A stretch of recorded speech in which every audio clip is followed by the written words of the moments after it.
Dentro del bloque, tu espacio seguro para aprender sobre criptomonedas, DeFi y blockchain.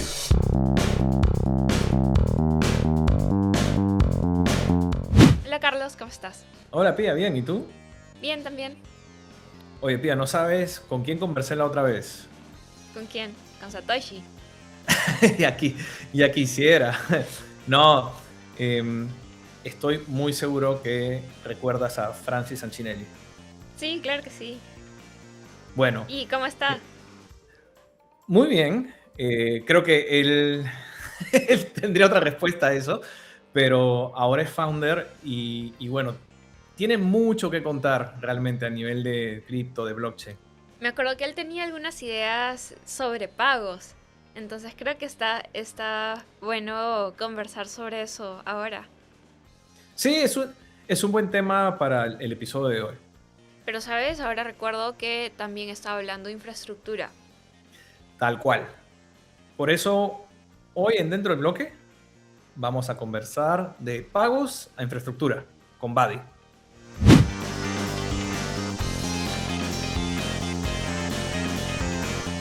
Hola, yo soy Pia. Hola, yo soy Charlie. Bienvenidos a Dentro del Bloque, el podcast de DDB Education enfocado en blockchain, criptomonedas y temas relevantes para la industria cripto. El día de hoy vamos a conversar sobre cómo un negocio de pagos puede transformarse en una infraestructura o de pagos a infraestructura. Carlos, ¿y cómo es esto de empezar en pagos? ¿Cómo tiene que ser el ecosistema para que una empresa empiece haciendo pagos?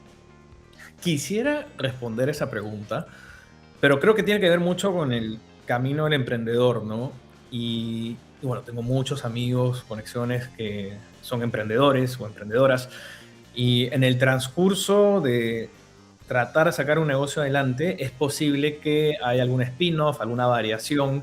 Entonces, no es común, pero creo que la historia del invitado de hoy se ajusta a esto. Claro, y después pasarlo a infraestructura significa que también ha cambiado tu visión del mercado. Y eso es algo que también es difícil de hacer, ¿no? En Latinoamérica y Centroamérica, de donde es él, es complejo el panorama económico, político y social. Entonces, ver estos cambios a tiempo, de todas formas, es un súper diferencial. Y explicar los cambios también no es tarea sencilla. Tú, Pía, que has estado en bici bastante tiempo, ¿cómo verías, no? ¿Cómo te tomarías a alguien que te cuenta, oye, inicié el negocio de esta forma, pero terminó siendo otra? No, es súper valioso porque eso significa que uno está súper metido en el mercado investigándolo, dos, no tiene un ego tan fuerte como para no admitir como me equivoqué o quizás hay algo mejor, y tercero, sabe cómo adaptarse. Entonces ha podido sobrevivir de un modelo de negocio a otro, lo cual es muy, muy valioso en Founders. Y el founder que tenemos hoy dentro del bloque es Francis Ancinelli. Tanto Pía como yo lo conocemos en persona. Él ha sido una persona que ha viajado por toda la TAM, tratando de apoyar a la comunidad, en su momento, ¿no? Apoyando a la comunidad de Ethereum. ¿Lo conociste tú a Francis en Lima, Pía? Sí, aquí en Lima. Sí, Lamentablemente hoy no nos va a poder acompañar en persona, sino virtual. sí, va a estar en virtual. Y bueno, Francis en algún momento tomó la lanza para ser emprendedor. Fundó Buddy con B chica. Eh, y la historia de Buddy, la verdad es que vale la pena dedicarle el tiempo porque se enfoca justamente en lo que hemos comenzado, lo que hemos conversado al inicio del episodio, ¿no? Una empresa que comenzó enfocada en pagos y migró a ser una empresa de infraestructura. Algo muy poco común. Buenísimo, entonces démosle la bienvenida a Francis Accinelli, que es el founder de Buddy. Invitado entrando al bloque. Hola Francis, bienvenido dentro del bloque. Hola, ¿qué tal están? Gracias por la invitación. De No, vuelta dentro muchísimas del bloque, gracias, ¿no? sí, de vuelta. Ya, ¿hace cuántos años fue la primera vez? Unos cuantos añitos ya atrás, ¿o no? Esperaría que te acuerdes exactamente el día, pero no, no me voy a ofender. 2023 puedo decir, por lo menos el año creo que le estoy pegando. Sí, sí, sí, ya un tiempo. Ya estamos 3 años después y ha cambiado bastante el panorama. Que de hecho, quería preguntarte dos cosas inicialmente. ¿Cómo estás tú? ¿En qué estás en estos momentos? Y por otro lado, como el ecosistema más de Centroamérica, ¿cómo lo ves? A ver, ¿cómo estoy yo? Estoy cansado, con calor, pero no. Estoy bien, creo que definitivamente estoy en una fase bastante interesante en este momento.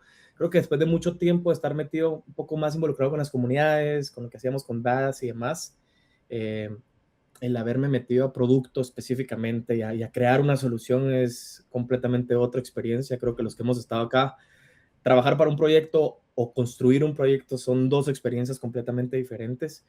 Eh, y pues creo que en una fase de mucho aprendizaje, o sea, de aprendizaje a otro nivel, desde el grassroots del lodo, de lo que está sucediendo realmente en la tecnología y los dolores que te pueden pasar, pero a la vez también súper, creo que la palabra sería súper emocionado por lo que viene y contento de que mucho de lo que hablamos probablemente en ese 2023 y cosas que veníamos hablando están empezando a suceder. O sea, un ecosistema se está empezando a ver bastante más positivo y abierto a que la adopción exista de forma institucional, lo cual es bueno. Y también viendo cómo muchos proyectos están empezando a hacer sentido, lo cual le genera confianza. Entonces me siento, como te digo, creo que muy emocionado y de esa manera pues motivado para lo que venga y viendo lo que está pasando en la región. O sea, para mí es impresionante. Creo que eso sí lo hablamos, cuando empezó ITLATAM, que quisimos hacer el ITLATAM de Honduras, que todos se sorprendieron, que por qué ITLATAM en Honduras y demás. Sí.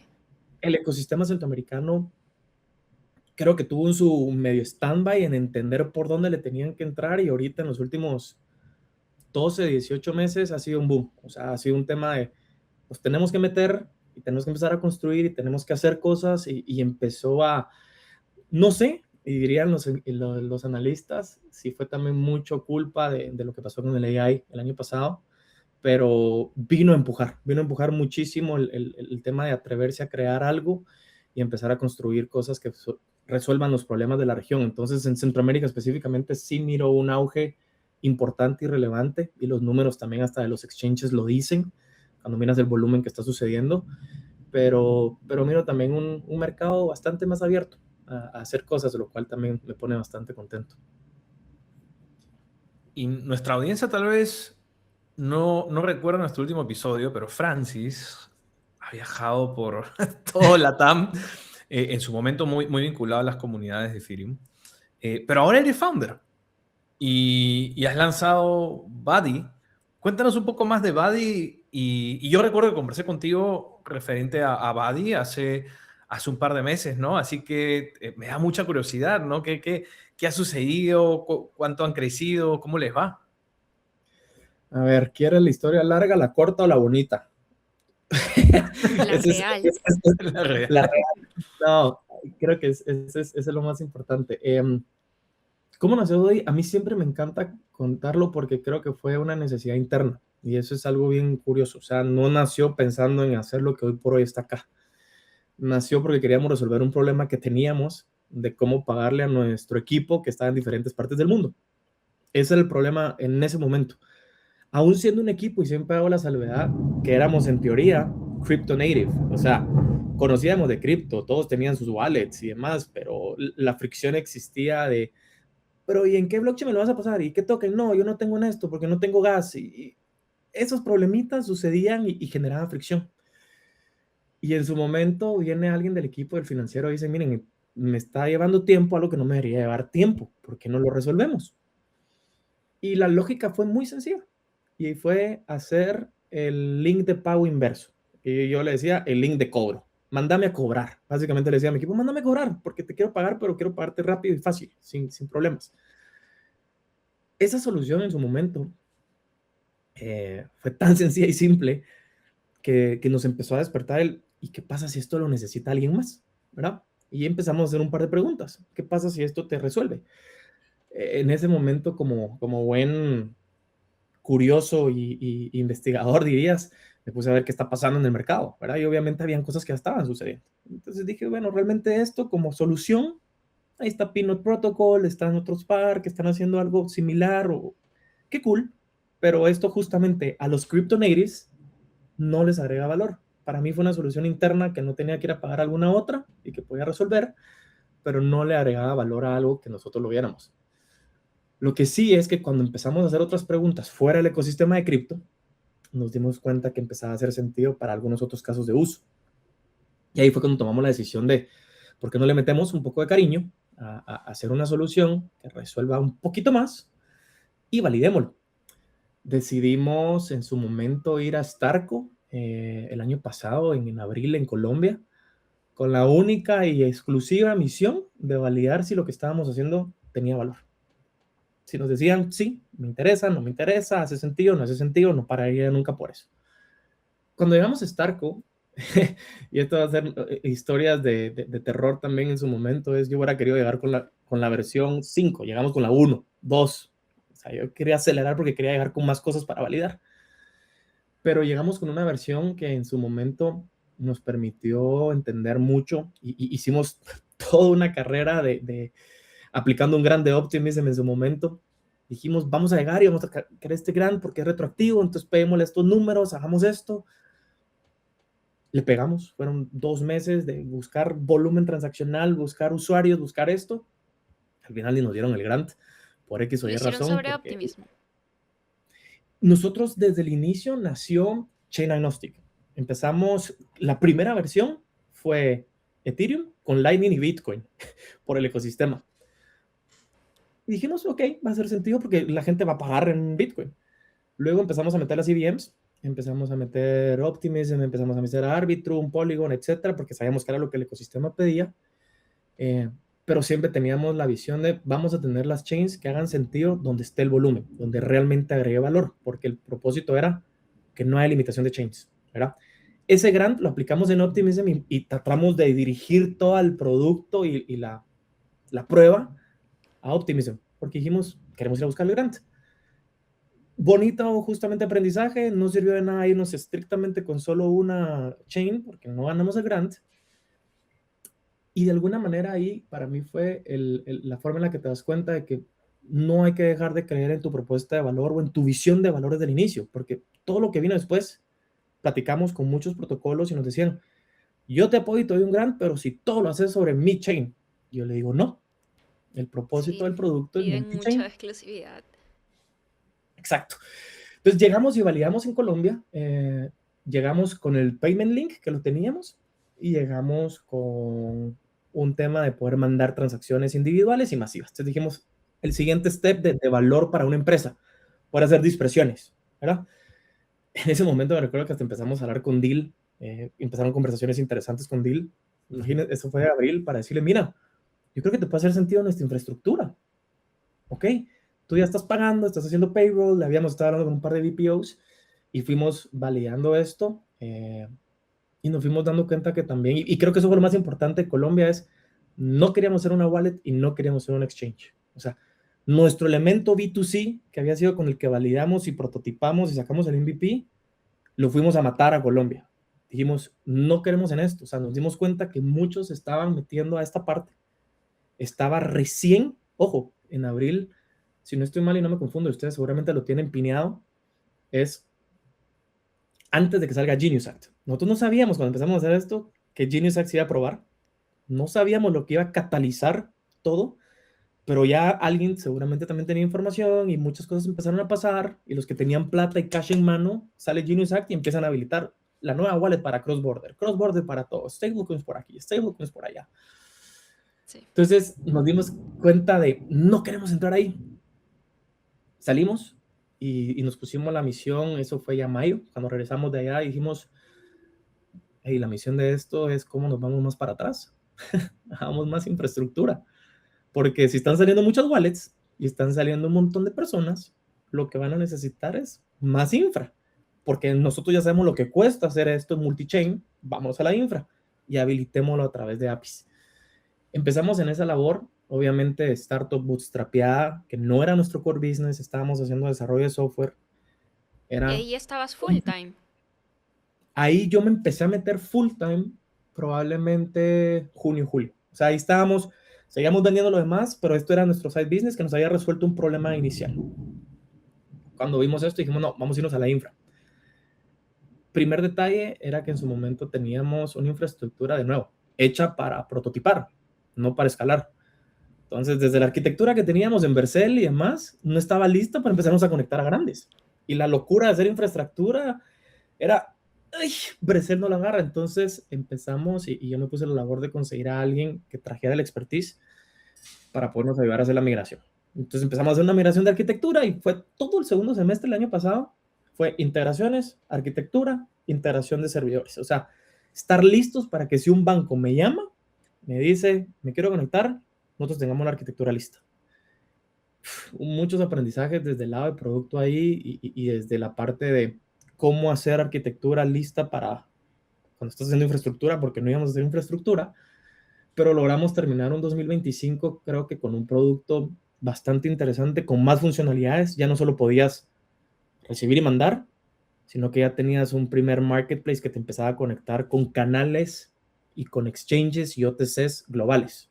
O sea, ya empezábamos en ese momento, creo que cerramos el 2025, por lo menos ya teníamos 15 países en los que podías transaccionar, entrando a rampas de entrada y de salida. Y empezó a hacer mucho sentido también mi background, la parte de BADAS, la parte de Business Development as a Service, de decir, conectémonos con las personas que conocemos y digámosles, mira, yo voy a tratar de traerte volumen y te voy a enlistar en mi marketplace para que te conozcan. A mí no me interesa hacer una wallet, no soy una wallet. Que salgan para ti, que te usen a ti.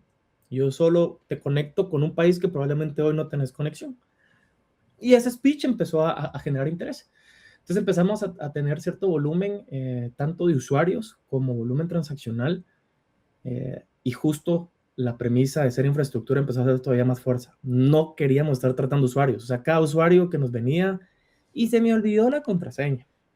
Y no sé por qué en esta blockchain no pude mandar el cuento. Y decíamos, ¿cómo le resolvemos? O sea, habíamos hecho un bot hermoso que resolvía problemas, pero aún así eso significa otro modelo de negocio, significa gente en servicio al cliente, y hicimos un hack importante que para mí es otro de los hitos relevantes de Body, es que logramos con todo el tema de account abstraction y demás hacer el sponsorship del gas. Entonces, la fricción más grande que identificamos, lo quitamos. Dijimos, ya ni tenés que preocuparte por el gas. Entonces, no importa que seas un usuario nuevo, si no tenés gas, nosotros lo estamos resolviendo en el back.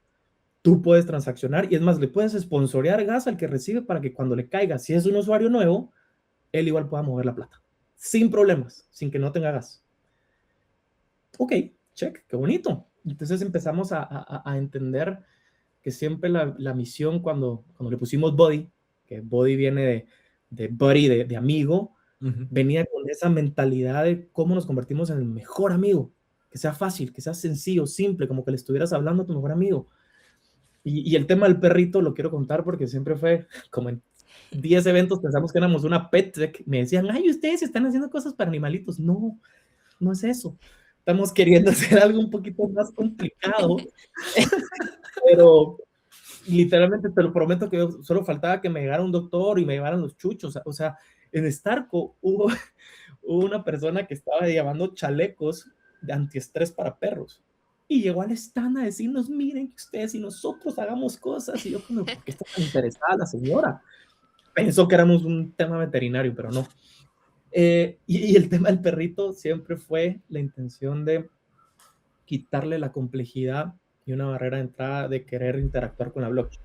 No es lo mismo que yo te ponga un cubo 3D, una cadena de bloques y todos esos logos extraños, raros, a que te ponga un perrito que de entrada lo quieres tocar, lo quieres conocer, no te da miedo. Y ese es el propósito de lo que es Body como tal. Entonces empezamos a decir, bueno, es infraestructura, resuelve y conecta, tiene que ser fácil y simplificar procesos. Y cerramos 2025 con eso, ya con una arquitectura bonita, y en este 2026 nos pusimos la misión de, bueno, ahora es el momento de empezar a escalar y traer tracción, de verdad, bajo ya este esqueleto. O sea, esto es un esqueleto que ya le podemos dar a un banco, a una fintech, y a cualquiera que se quiera conectar.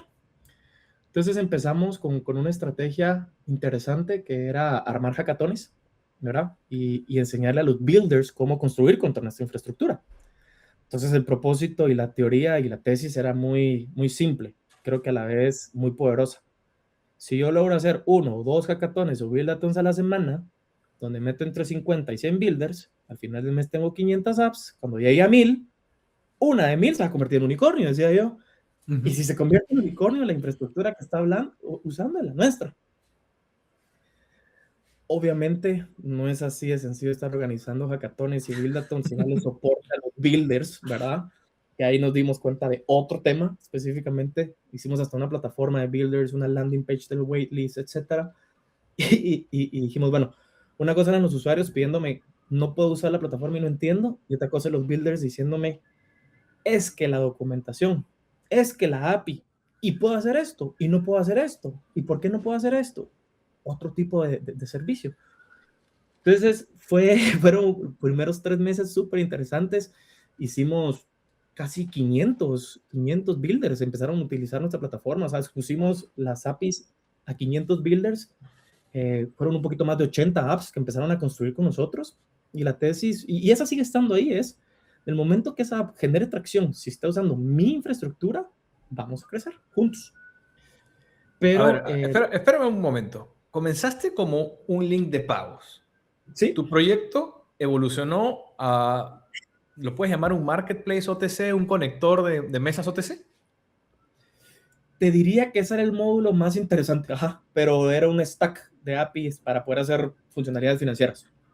Y mientras te ibas convirtiendo en infraestructura, a pesar que lo estabas evitando, o no lo reconocías, pero ya estabas convirtiendo en infraestructura, hoy en día, ¿cómo describirías a Buddy?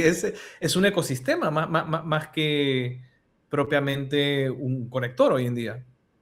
Mira, yo le llamo la capa de orquestación global, y eso es lo que más nos ha hecho sentido, porque es complejo, y créeme que, y no me da pena decirlo, porque además teniendo aquí una bici presente, ha sido uno de los retos más interesantes, porque cuando yo les digo que soy un stack plug and play, lo reconocen, pero cuando conocen lo que puede hacer Buddy, dice, pero no sos infra.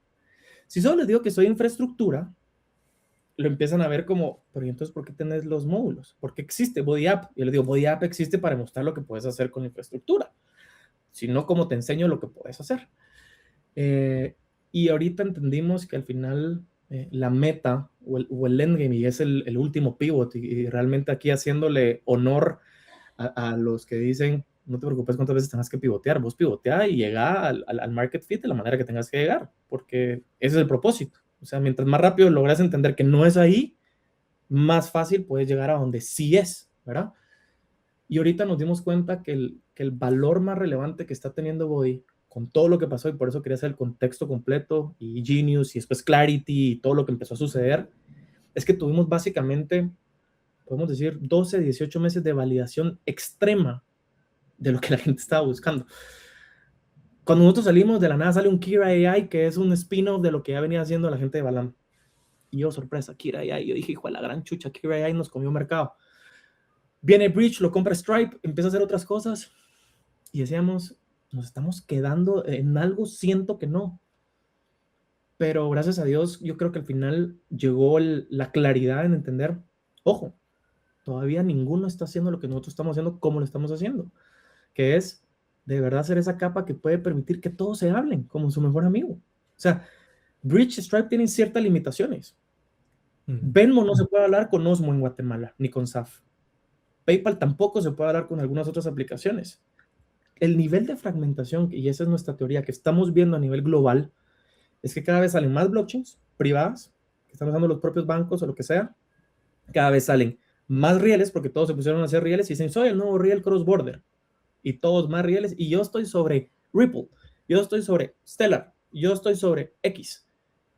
Y empieza a haber un nivel de, pues estás sobre Stellar, pero este usuario tiene su dinero que le pasó no sé quién en Base, y el otro usuario lo tiene en otro lado. No se están hablando ustedes todavía. No hay forma de que se puedan mezclar solo así de manera nativa. Entonces, lo que Body empezó a resolver, y es ahí donde hemos estado muy enfocados en este caso de uso ahorita, es esa capa de orquestación multicanal, multiriel, ¿verdad? No importa que estés en una app y quieras salir en el 7-Eleven, o estés en un exchange y quieras ir a una cuenta de banco en África, y de esa cuenta de banco en África salir de regreso en Guatemala. va a ser el que permite que todo se hable. Es el mejor amigo que hace que todos se puedan hablar y conectar de la manera más fluida posible. Y quedarte bajo ese sistema de infraestructura sobre lo que pueden construir proyectos. Entonces, empezamos a construir soluciones bien interesantes enfocadas en la parte de tesorería corporativa, en la parte de remesas, en la parte de pagos, pero ya con una capa abajo de infraestructura que te permite decir, bueno, ¿qué quiero hacer? Quiero entrar a cripto. Ahí está la API que te permite entrar. Quiero salir de cripto. Ahí está la API que te permite salir a cualquier canal. Quiero pagar. Está la API que te genera QRs y links de pago. Quiero enviar y hacer payroll y dispersiones. Ahí está la API que te permite hacer dispersiones masivas o individuales. Entonces, empezamos a entender que nuestra infraestructura tenía un valor diferente a la hora de posicionarse como yo te voy a ayudar a que tus FinOps sucedan. Caso de uso es tuyo, no es mío.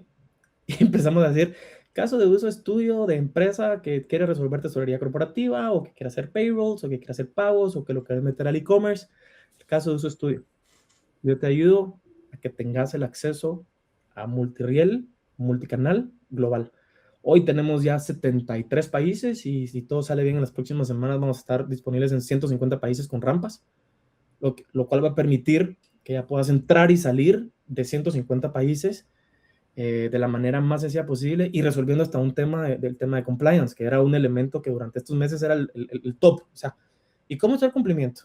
¿Y cómo me cuido? ¿Y quién lo hace? ¿Y quién me lo pasa? Y fuimos Ese tema poco a poco. le encanta, Carlos. Oye, pero ni una pregunta me has hecho a mí hoy. Entonces, ahí es donde nos hemos metido a resolverlo, Charlie. La verdad que en eso estamos bastante enfocados ahorita. Y creo que con una forma o un modelo de venta también bastante más experimentado, voy a decir, ya sabemos qué no hacer a la hora de ir a ofrecer la infraestructura.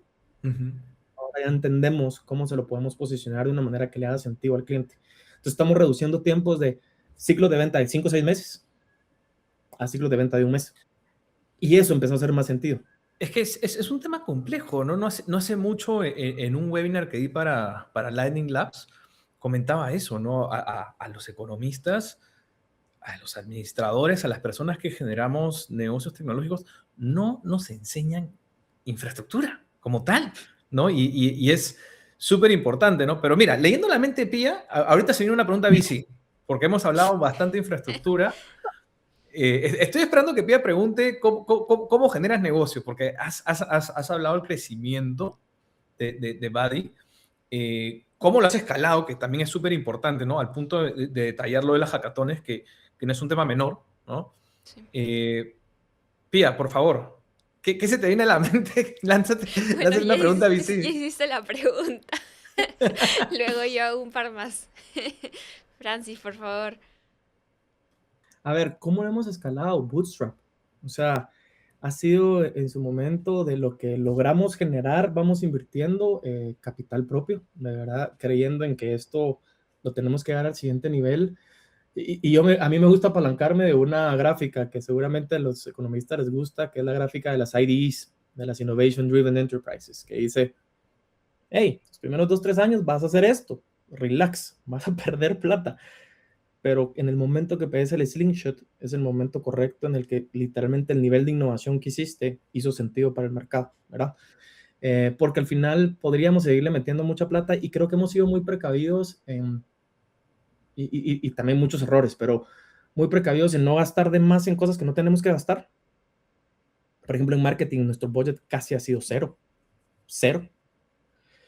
Y hemos utilizado el tema de la marca personal y el poder estar en los eventos correctos y el network que hemos creado para desde ahí abrir mucho las oportunidades de negocio y crear una relación personal, porque la relación, lo dijiste ahorita, Charlie, o sea, venderte infraestructura, si no me conoces, me vas a decir, no sos Oracle, ni no sos Amazon, ni no sos Microsoft. Entonces, ¿qué me estás queriendo vender, güey? O sea, yo le voy a hacer caso a los grandes que conozco.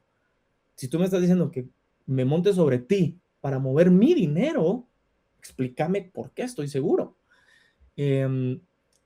Y de alguna u otra manera la forma de monetizarlo, como te digo, ahí es donde está la magia que hemos encontrado ahorita y que básicamente yo decía, esto creo que hace sentido y lo empezamos a validar, es cómo lo salimos a vender, porque estábamos dedicando horas y horas de recurso humano en literalmente poder educar desmitificar y de alguna manera aclarar el panorama de cómo se come esto.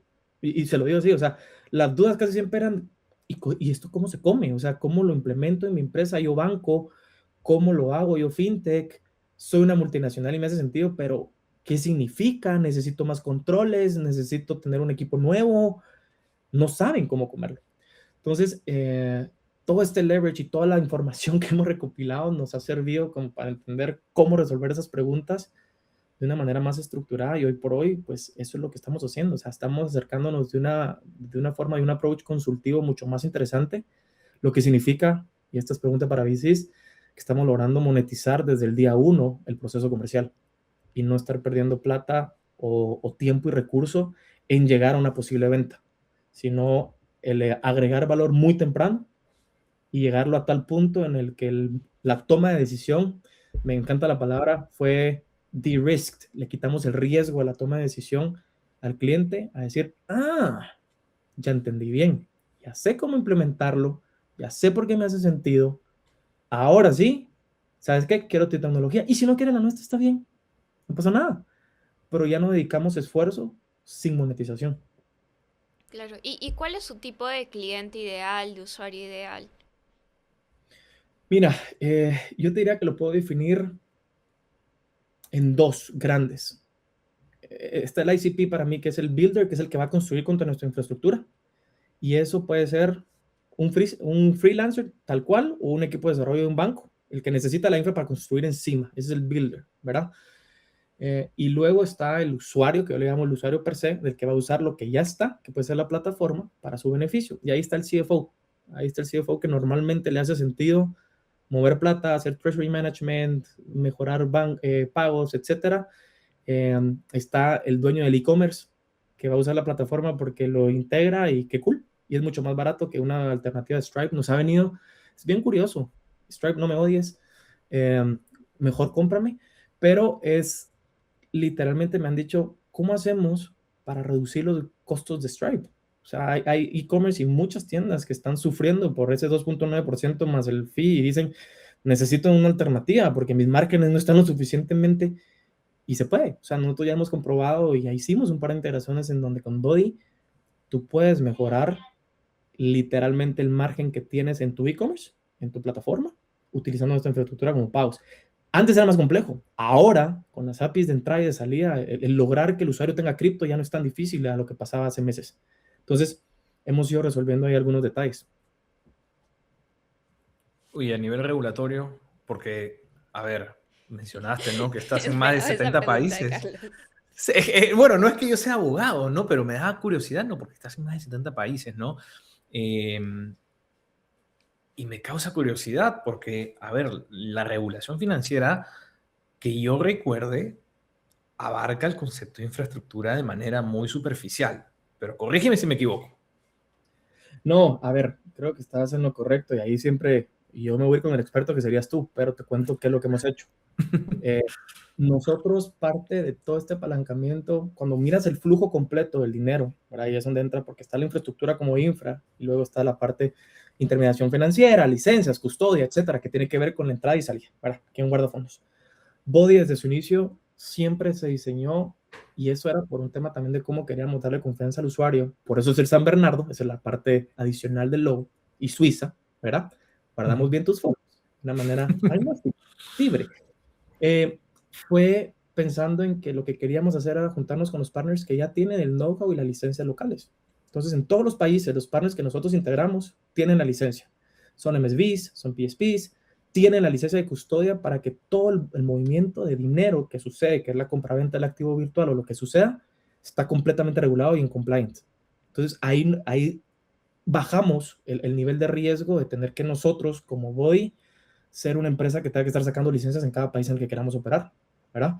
O estar teniendo algún tipo. Entonces eso nos ayudó muchísimo también a que el nivel de escalamiento, y es parte del mode que tenemos, es mucho más rápido que una entidad como que estuviéramos registrados como una entidad de pagos, ¿verdad?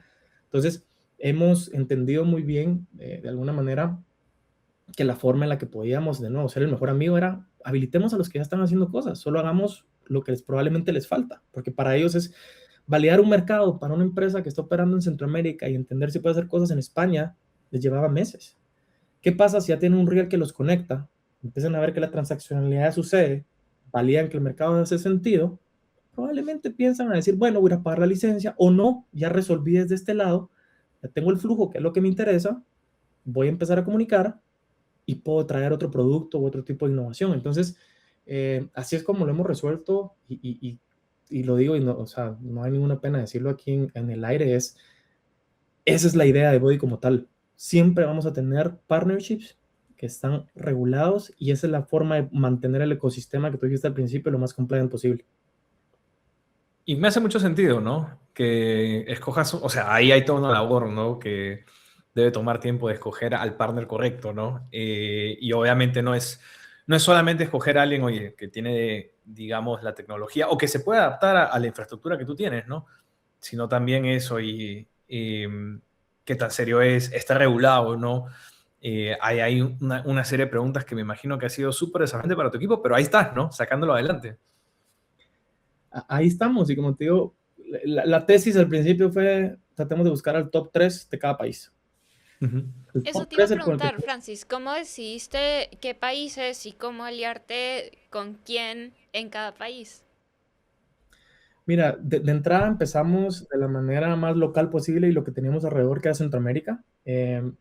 Y obviamente con el corredor Estados Unidos, Centroamérica, porque eso hacía mucho sentido en su momento para temas remesas, cross-border, etcétera, corresponsalías. Ese corredor ya era un corredor que está activo y genera mucho volumen. Y fue, uno, pues la relación, y de nuevo aquí trae a esa relación y mucho network que se ha venido construyendo de mi lado, lo dijiste, no solo de un año, de 2, 3, 4, 5 años de relaciones cercanas a decir, mira, estoy haciendo esto, creo que lo que estás haciendo ahorita hace sentido que nos conectemos, ¿cómo lo ves? Podemos hacer algo juntos, y de hablar de ese tipo de partnerships que de nuevo van más a largo plazo y que yo sé que les puedo agregar valor, porque si no, en cualquier momento sería, me van a cambiar. Y la intención es que el incentivo de cambio sea tan menor porque dicen, Body no me está afectando mi modelo de negocio, me está agrandando mi modelo de negocio, ¿verdad? Entonces era mapear a los 2, 3 más importantes de cada país, entender la cobertura que tenían, porque lo interesante de hoy por hoy, y a eso voy con la parte de fragmentación también, cada uno de los que tienen licencias, de los grandes yo he visto, o sea, hay uno que probablemente sí tiene licencias como en 100 países y es una locura, pero es una empresa gigante, gigante. O sea, mantener ese nivel de licencias es ridículo y creo que tú me lo vas a decir a nivel de regulación, compliance officers, controllers, todo lo que tienen que tener es una estructura operativa que si no tienes el volumen, no cualquiera lo puede hacer. El estándar de los que estamos viendo en la TAM tiene operaciones en 3, 4, 5 países, en los que normalmente son sus corredores principales. O sea, ves muy claro los que están en Sudamérica, en los países en los que operan. Los de Centroamérica probablemente con su cobertura centroamericana y Estados Unidos, porque era el vínculo. Los mexicanos con un poquito saliéndose por ahí. Entonces, fuimos identificando esa labor de quiénes eran los relevantes y cómo teníamos el mayor nivel de cobertura. Y sobre todo que aquí entra un punto importante, y ese es para los dos, tal vez es el mayor nivel de liquidez también, porque eso es importantísimo. O sea, no puedo conectar a alguien que tenga una liquidez limitada o que no vaya a responder en el momento que la infraestructura o cualquier app que construyó quiera hacer una transacción de 100 millones de dólares. O sea, si eso no sucede y no tenemos la capacidad, automáticamente mi propuesta de valor de decir, con esta infraestructura, vos banco podés mover plata, se cae, porque no existe el acceso a la liquidez. Entonces, también es de mapear a esos partners que sabemos que trabajan de la manera más segura posible, bajo los estándares que estamos buscando, y sobre todo que van a tener la liquidez para aguantar en el momento que venga vienen 100 millones de dólares, lo quiere mover una empresa de un lado al otro, no hay problema. Y ese fue como que el otro checklist de ir entendiendo cómo podía hacer sentido. Nos hemos topado con casos de uso, creo yo, y de nuevo es constante aprendizaje todos los días, escuchando mucho al usuario, al cliente. Lo malo y lo que me pega a mí, tal vez de algún lado, es estos grandes no les interesa el retail. El día a día de las transacciones chiquitas no les interesa. No es de su interés. O sea, transacciones de abajo de $100,000 es como, esas no las quiero. Son muy chiquitas, me requieren mucho tiempo para lo que yo estoy haciendo. Porque tampoco hay un nivel de sofisticación tecnológica en todos los partners. Pocos tienen APIs abiertas, pocos tienen APIs disponibilizadas. Sí. Todavía no es que estemos ahí, ¿verdad? Eso es parte interesante. ¿Y ahí cómo haces? Tú también puedes construir las APIs. Nosotros podemos, es más, o sea, parte de lo que estamos haciendo en esa API integradora es lograr hacerla. En algún momento sí quisimos irnos por ahí, Pia, pero después dijimos que no era nuestro rol. Entonces, la intención es, con lo que se está operando ahorita, esa es como la versión 1, mientras van avanzando y va creciendo el tema, es la versión 2, y ahí vamos evolucionando. Siempre y siempre, siempre, siempre va de la mano mucho la parte de compliance, como te digo, para poder habilitar APIs, a veces el check es, estemos todo check en compliance para que las APIs también hagan sentido y se mueva como quieran. Entonces, hay algunos países, y eso es lo que hoy por hoy tenemos, algunos países es mucho más rápido, algunos países hay ciertos procesos que todavía se usan manuales, pero a la vez son valiosos, como un OTC normal, etcétera. Pero hemos ido descubriendo cómo agilizarlo y siempre con esa vista de cómo hacemos lo más fácil posible. O sea, hacia ahí al final, hacia ahí vamos. Ese es el North Star de lo que queremos lograr. Oye, Francis, Y para es, ir cerrando la hora de los spoilers, pues. eso iba a preguntar yo. Sí, Pía, hoy estamos coincidiendo con las preguntas, ¿no? Me he lanzado preguntas de Estamos VC. conectados. Pero Sí. sí ha estado, la verdad que estoy agradecido y tú también, porque yo estoy hablando mucho, o no me han tirado así para darme con todo, pero a ver, recibimos los spoilers. No, lo queremos hacer los spoilers de Buddy. ¿Qué sigue para lo que queda del 2026? Pues, ¿no? Lánzate algo confidencial así para que tu equipo se moleste. No, a ver, me matan. No, te diría que estamos ya evaluando y en el proceso ya de planificación e implementación de muchos temas de IA. Obviamente esto pegó y pegó muy fuerte, y no tener la IA involucrada dentro de todo esto sería fallarle a una necesidad de mercado, ¿verdad? Que tiene que ser como un must para, si estamos queriendo ese layer de orquestación y que todos se hablen y interoperabilidad. El futuro y los pagos agénticos está sucediendo, están sucediendo muchas cosas que tenemos que tener ciertos elementos tecnológicos que no se conviertan en una limitante. Entonces, obviamente eso viene como parte del stack. Y de ahí te diría que vienen un par de cositas bien interesantes desde lo que es la forma en la que los que desarrollan con esta tecnología van a poder desarrollar. O sea, estamos queriendo simplificar al máximo la experiencia de desarrollo. Ese es uno de nuestros core misiones del año, es cómo hacemos que sea tan fácil casi como decirle, güey, conéctate a Body. Gracias. Dios Jarvis. A eso queremos llegar. O sea, queremos a un nivel en el que haya el menor nivel de complejidad posible, porque entendemos que ya que nos comimos este camino, lo complejo que es. Y aún así, yo no sé ustedes, pero lo he hablado con diferentes devs y demás, todavía la inteligencia artificial, el vibe coding y demás, a la hora de meterse al core de infra de blockchain, no es que resuelva tan fácil y bien. Entonces, todavía la infraestructura de blockchain requiere de know-how y de mucho cariño hacer que las cosas sucedan. Y sí, le estamos metiendo ahí unos juguetitos interesantes también como valor agregado. Ese sí se los puedo decir porque no es spoiler, pero sí es spoiler. Parte de Body es que en la plataforma queríamos darle beneficios a nuestros builders, ¿sí? Porque queremos que te sientas parte de ser un builder, un amigo de Body. Y uno de los primeros es que hicimos un partnership con una empresa que a mí me parece espectacular que se llama Solta AI. Solta está tratando de resolver el tema de wellness y de mental health a través de terapia EMDR con inteligencia artificial, básicamente automatizada. Lo que esto hace es que reduce el nivel de estrés y ansiedad que los desarrolladores están teniendo a la hora de desarrollar de una manera súper sencilla, utilizando ciencia de verdad y potente en una plataforma. Entonces, hoy por hoy, es más, y lo podemos liberar aquí, estoy dando ya un release de un primer MVP a 200 personas que quieran empezar a construir, y les doy su licencia de 3 meses de Solta AI gratuita como parte de ser amigo de Buddy, para que prueben y no solo se enfoquen en construir, sino que se enfoquen en Para que cuidar su salud construyan mental felices. y que podamos cuidar su salud mental, porque entendemos, yo lo he vivido, te digo, fui a San Francisco ahorita y para mí creo que fue la semana de mayor ansiedad que he tenido. O sea, por el nivel de información, de velocidad y de todo lo que estaba sintiendo, que dije, hijo de la gran chucha, o sea, voy más tarde, ¿qué hago? ¿Cómo me muevo? ¿Qué hago en Guatemala?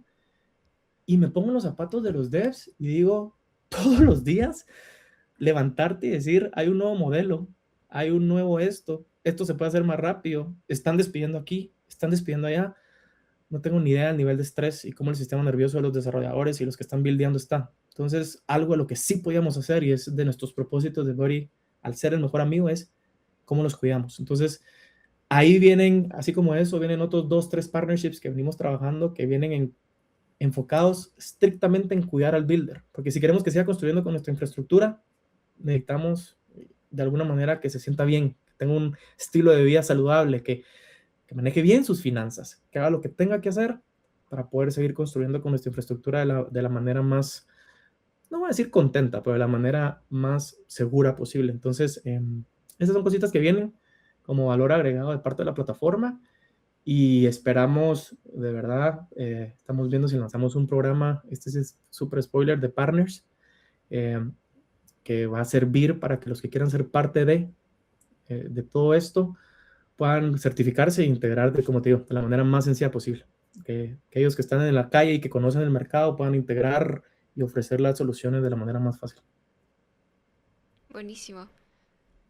Muchas gracias por los spoilers y en verdad por toda la experiencia que has estado teniendo desde participar y ser parte de un proyecto hasta formar tu propio proyecto y escalarlo, ¿no? Que creo que está en una etapa súper crucial para Buddy y felices de más adelante también conocer cómo están avanzando.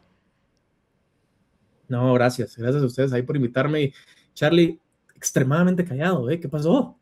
No, es que Yo quería más. no tan callado, ¿no? Pero siento que el episodio ha sido súper útil porque muestra, digamos, el camino de cómo Buddy ha ido adaptándose, o sea, ha ido evolucionando, ¿no? Adaptándose a las necesidades de ciertos players, ¿no? Y al punto de consolidarse y poco a poco seguir, digamos, creciendo, ¿no? Súper importante, ¿no? Que me gustó mucho lo que has mencionado al final, ¿no? Manteniendo, digamos, una esencia humana, ¿no? Que a veces muchos negocios pierden eso, ¿no? Pierden el sentir humano o la preocupación de que, oye, al final de cuentas somos humanos, ¿no? Y no, o sea, hay formas de hacer negocio, pero saturar a tu gente, quemarla, dejándola trabajando hasta altas horas de la noche, ¿no? Tal vez a largo plazo no sea lo más conveniente, ¿no? Y creo que eso es digno de destacar de Buddy. Sí. No, y como te digo, yo creo que al final, y estamos en esa parte, y personalmente, cuando regresando a la primera pregunta de Pia, ¿cómo estás?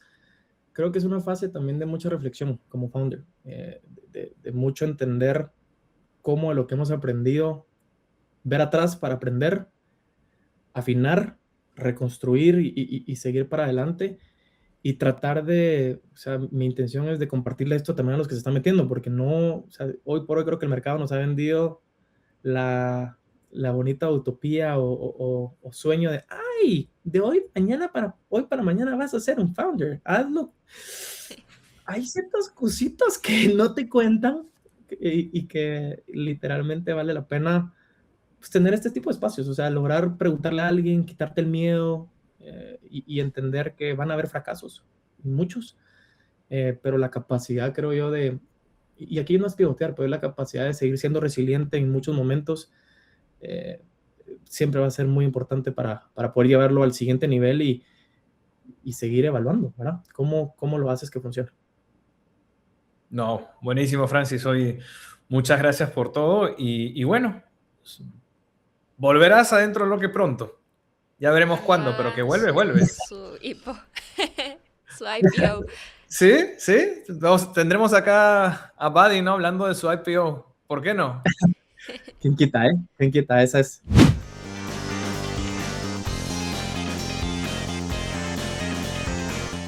Y te esperabas tanta emoción en la historia de Francis. Sabía que había muchos desafíos, ¿no? Pero algo a destacar de Francis es que está a 1000 por hora y a pesar que es muy cercano a mí y a ti, Pia, cuando no te responde el celular es porque está haciendo todo a la vez y lo está haciendo de una manera muy buena, ¿no? Así que ha sido un gustazo tenerlo acá en el programa. Sí, bastante refrescante también conocer la historia detrás de cámaras que puede haber detrás del proceso de un founder y de un emprendimiento que ha decidido pivotear. Sí, y bueno, estoy seguro que vamos a tener más emprendedores en cripto, en blockchain, acá dentro del bloque, así que eso ha sido todo por hoy. Nos vemos la próxima semana. Listo, nos vemos la próxima semana. Cuídense. Chau, chau. Que estén bien. Chao. Dentro del bloque. Un podcast producido por DDB Education en La Parlante.